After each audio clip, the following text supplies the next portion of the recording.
10,000 வாங்கி அரிசி மண்டி வச்சு பெரிய ஆள் ஆகிற வேண்டிதான். மகராசன் நல்ல நேரத்துல பணம் கொடுத்தாப்பா. சார் பெரிய தொல்லையா போச்சு. டேய் நான் என்ன பிச்சைக்காரனா? ஏண்டா சும்மா சார் இருக்காருன்னு கையில இட்ட வச்சிட்டியாடா? போடா ஐயன் நாளா எடுத்து போடுறா போடா. இந்த வீட்டுல கையை நீட்ட விட மாட்டாங்கப்பா.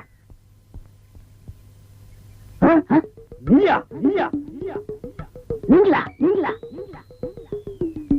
ஒரு மந்தையில் இருந்து 2 ஆடுகள் வேறு வேறு பாதையில் போய்விட்டன. இரண்டும் சந்தித்த போது பேச முடியவில்லையே. ஆடு எப்படா பேச? ஆடு இதுக்கு முன்னால பேசி கேட்டிருக்கியாடா? லேட்டா வந்து கோச்சுக்கிறாதீங்க. உள்ள ஒரு பைனான்ஸ் விஷயமா பேசிக்கிட்டு இருந்தேன். நீயே ஒரு பிச்சைக்கார சொறி நாய். உனக்கு சொரிஞ்சு விடுற நாய் இந்த நாய். உங்ககிட்ட நான் கரை வாங்குவனாடா? டேய் எனக்கு மூளை இருக்குடா, முன்னேறி காட்டுறேன். அண்ணே ஆபத்துக்கு பாவங்களே. உங்களுக்கு தாண்டா ஆபத்து.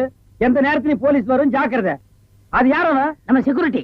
பிச்சைக்காரனுக்கு செக்யூரிட்டி பிச்சைக்காரன யூனிஃபார்ம் ரொம்ப பிரமாதம்.